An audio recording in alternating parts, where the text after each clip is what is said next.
बनी रहे। दोस्तों, मेरा नाम है प्रेम ताराचंदानी। दोस्तों, आज मैं आपको ठाकुर जी की कथा और शिव जी और ठाकुर जी के बारे में आपको कुछ बातें बताऊंगा जो मेरे साथ हुई हैं। दोस्तों, एक बार नारद जी ने नारायण जी से पूछा, प्रभु ये माया क्या होती है? नारायण जी ने बोला आप एक बार धरती पर जाओ, मेरे लिए एक पानी का लोटा लेकर आओ। नारद जी ने सोचा, इससे मेरा क्या ताल्लुक है? पानी के लोटे से मेरा क्या? ये तो मेरे को कोई प्रॉब्लम का समस्या ही नहीं है। नारायण ने बोला, नारद जी आप एक बार लोटा लेके आओ पानी का, आपको सब समझ में आ जाएगा। नारद जी आए धरती पे, उन्होंने पानी का लोटा भरा। पानी का लोटा वो जैसे ही भर रहे थे, सामने उसी समुद्र में जहाँ से वो पानी भर रहे थे, उसी जगह पे एक स्त्री अपना घड़ा भर रही थी पानी का। नारद जी की उस पर नजर गई। वो स्त्री इतनी सुंदर, कोई भी देखे उसको मनमोहित हो जाए। ऐसे ही नारद जी भी हो गए, उनसे बातें करी, उनसे प्रेम होने लगा, उनसे विवाह भी कर लिया। विवाह हो गया, 7-8 बच्चे भी हो गए। एक बार नारद जी अपनी अर्धांगिनी के साथ घर में वो खाना खा रहे थे। खाना खा के और उनकी अर्धांगिनी बोला प्रभु आपने खाना खा लिया, अगर आप मुझे खाना दे देंगे तो आप, मैं भी खाऊंगी, मुझे भी भूख लग रही है, आप मुझे भी खाना दे दीजिए। नारद जी ने खाना लगाया, बोले आप भी खाओ। खाना जैसे ही लगाया, उस स्त्री ने, जो नारद जी की अर्धांगिनी थी, उन्होंने बोला कि पानी का लोटा नहीं दोगे क्या मुझे? मैंने तो पानी का लोटा लाने के लिए बोला था, अभी तक मुझे पानी तो पिलाया नहीं। नारद जी बिल्कुल, उनकी सरपुदी गुम, वो हैरान हो गए। वो तो बोले, ये क्या माया है प्रभु? बोला, तुझे मैंने पानी लाने के लिए बोला था, तू ये शादी वादी करके, विवाह करके, प्रेम करके तूने तो घर बसा लिया अपना। तूने मुझसे पूछा था कि ये माया क्या होती है। नारद जी सब समझ गए, सारी कथा समझ में आ गई उनको कि माया क्या होती है। तो मैं आपको इसी जरिए बताना चाहता हूँ, इस कथा के जरिए, कि आप जैसे ही नाम जप करोगे ना, ये माया आपको बहुत परेशान करेगी। पल पल पे माया आपको परेशान करेगी, कभी मोह कभी माया, ये बहुत परेशान करेगी आपको पल पल पे। पर आपको इस माया के जाल में नहीं आना है। जैसे नारद जी आगे थे, पर आपको नहीं आना है।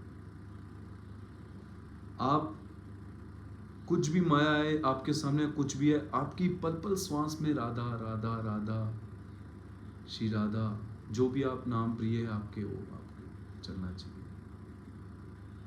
जो भी आपको गुरु पात्र मिला है, जो भी आप नाम जपते हो, वो आपके चलना चाहिए मन में। आप माया के जाल में नहीं फंस सकते।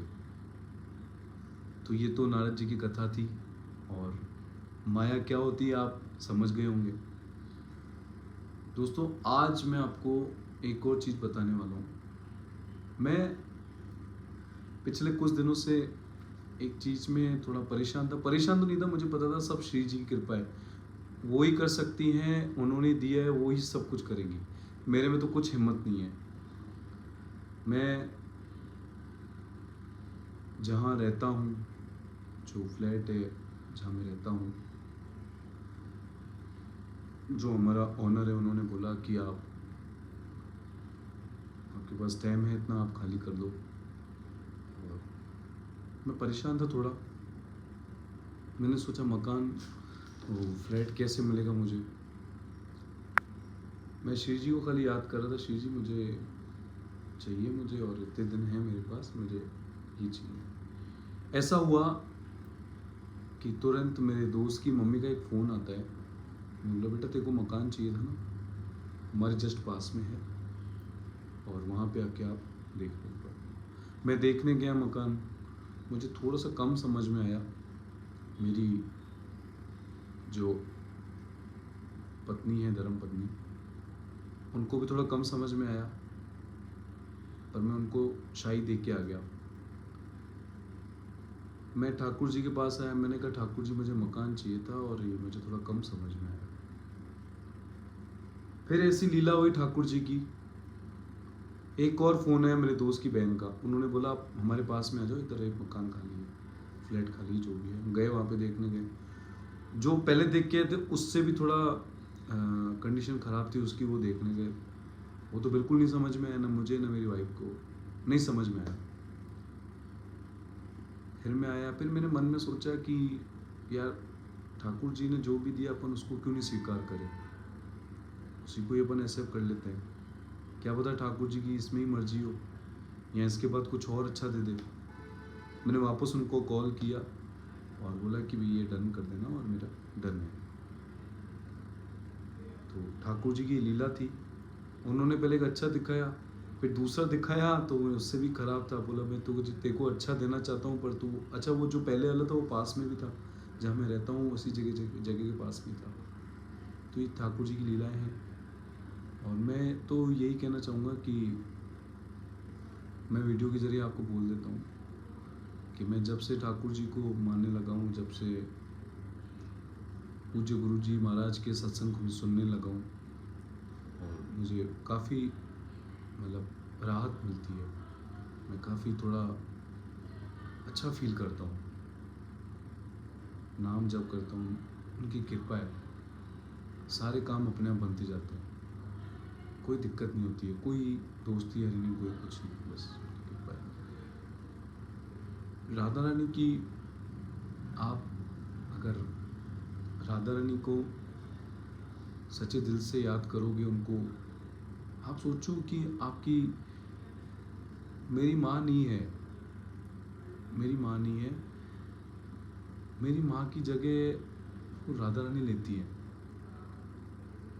बहुत अच्छा लगता है मुझे जब मैं राधा रानी को याद करता हूँ। जब मेरा कुछ काम नहीं होता है ना, मैं राधा रानी को बहुत याद करता हूँ, मेरा काम हो जाता है। ऐसा लगता है कि मुझे माँ का फील नहीं होने देती है। आज मैं यहाँ पे अकेला बैठ के अपनी बातें आपसे शेयर कर रहा हूँ। राधा रानी बहुत करुणामयी है, मुझे कभी भी कुछ भी चाहिए होता है ना, मुझे वो दे देती है। मैं उनसे कुछ भी मांग लेता हूँ कि श्री जी मुझे आज ये चाहिए, और मैं बोलता हूँ मेरा आज ये काम नहीं हुआ,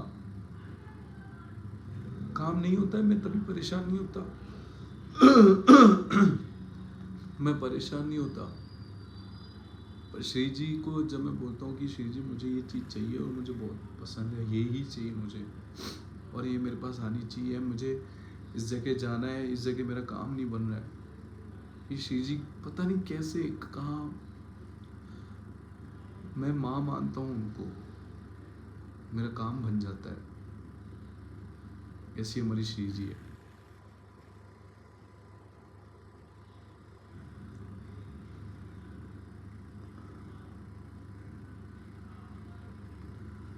दोस्तों, आपको अगर ये मेरा वीडियो अच्छा लगे तो आप